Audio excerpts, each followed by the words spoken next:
The night he chose that corner table, the single dad was already prepared for loneliness.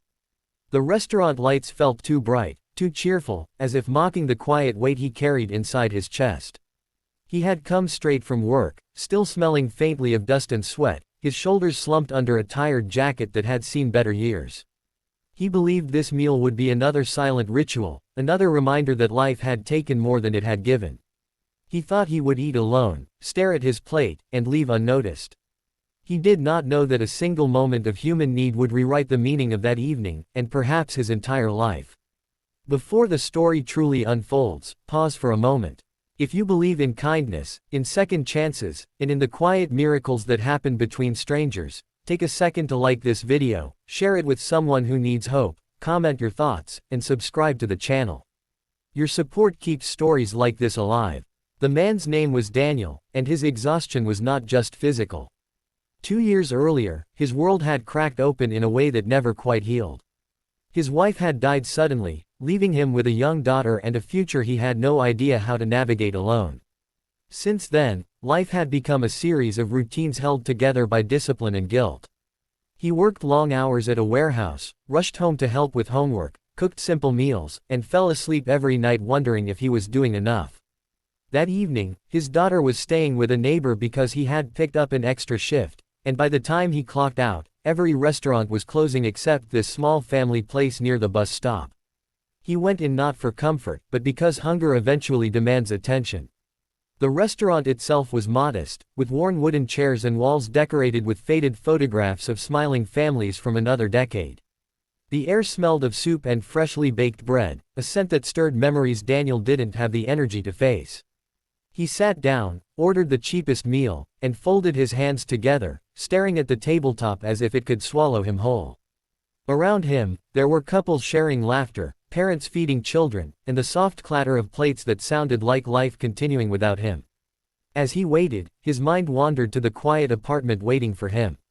He imagined his daughter asleep in someone else's spare room, her small chest rising and falling, trusting that her father would always come back for her.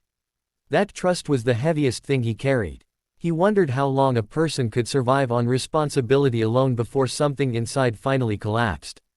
That was when he noticed movement near the entrance. A woman stood there hesitantly, her coat thin for the season, her posture protective. Beside her was a young boy, small and restless, his eyes scanning the room with the unmistakable look of hunger. They did not look homeless, but they looked like people who had counted coins before opening the door. The woman spoke quietly to the hostess, her face tense with embarrassment and hope intertwined. Daniel didn't hear the words, but he felt their weight anyway. The hostess glanced around, clearly unsure, and then pointed toward an empty chair near Daniel's table. The woman nodded gratefully and guided her son forward. As they passed, Daniel saw the boy's hands, slightly dirty, gripping the edge of his mother's coat. Something in that simple gesture cracked through Daniel's emotional armor. It reminded him of nights when his daughter had clung to him after bad dreams, afraid of a world she didn't yet understand. They sat near him, close enough that Daniel could feel their presence without intruding. He focused on his plate when it arrived. But the quiet around him had changed. The boy's eyes followed the food with an honesty that children cannot hide.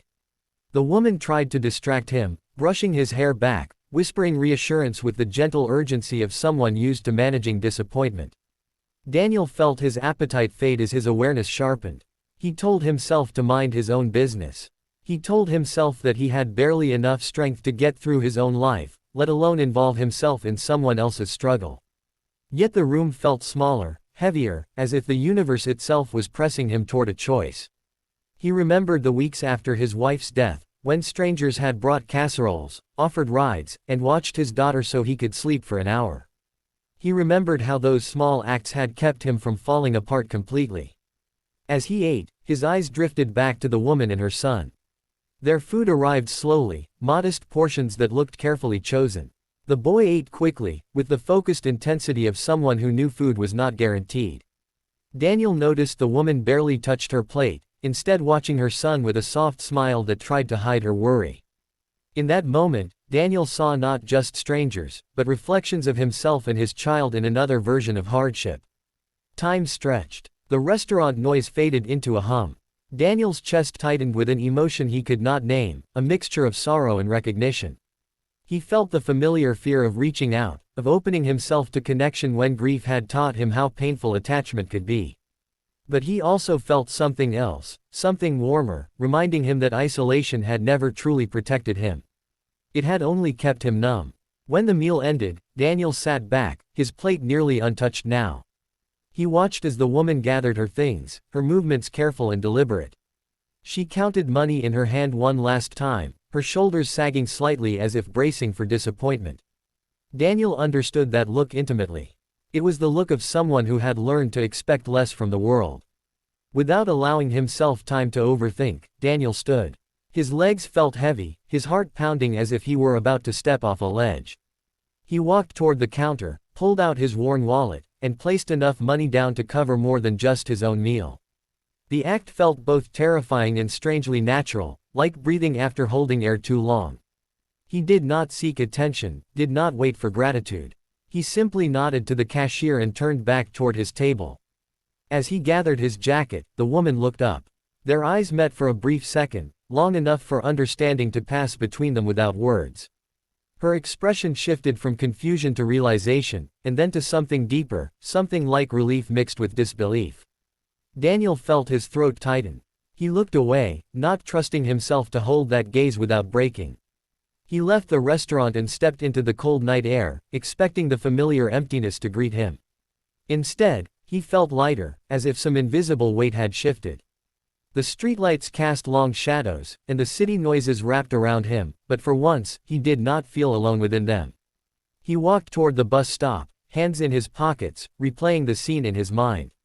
What Daniel did not know was that inside the restaurant, the woman sat frozen for a moment after he left. Her breath caught, and she placed a hand over her mouth, steadying herself. The kindness of a stranger had pierced through weeks of stress and silent fear. She watched her son finish his food, unaware of the quiet miracle that had just occurred, and felt a warmth she had not felt in a long time. She promised herself that one day, when she could, she would pass that kindness forward. Daniel's bus ride home was quiet. He stared out the window as the city slid past, thinking of his daughter, of the long road ahead, of the fragile web of humanity that connected people in unseen ways. He realized that for the first time since his wife's death, he felt something close to hope. Not the loud, dramatic kind, but a steady, gentle reassurance that goodness still existed, even in the smallest gestures. When he reached his apartment, the silence was still there, but it no longer felt accusing. He made himself a cup of tea and sat by the window, watching the night deepen. He imagined telling his daughter about his day, not with pride, but with honesty, teaching her that compassion was not weakness, and that sometimes, staying a while for someone else could heal parts of yourself you didn't know were broken. Days passed, and life returned to its routines, but something had shifted inside Daniel. He found himself more patient at work, more present with his daughter. He smiled more easily, listened more carefully. The memory of that night lingered, not as a dramatic turning point, but as a quiet reminder that he was still capable of connection. Weeks later, Daniel returned to the same restaurant, this time with his daughter. They sat at the same corner table, and he felt a strange sense of continuity, as if the space itself remembered what had happened there. His daughter laughed as she ate, her joy filling the room in a way Daniel hadn't realized he'd been missing. He glanced around, half expecting to see the woman and her son, but they were not there. Still, he felt their presence in the warmth of the place. As he paid the bill, Daniel left a little extra, not because he had abundance, but because he understood the power of small kindnesses. He held his daughter's hand as they walked out, her fingers warm and trusting in his. The night air felt less cold, the world less harsh. Stories like this remind us that life does not always change in grand, cinematic moments. Sometimes, it changes when a tired man decides not to eat alone, when a mother dares to ask for a little more time, when compassion interrupts routine. These moments ripple outward, touching lives in ways we may never fully see.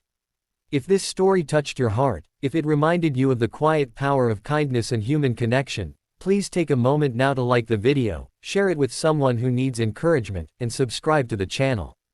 Your engagement helps keep these stories alive and reaching those who need them most. Before this story ends, we have a special request for you.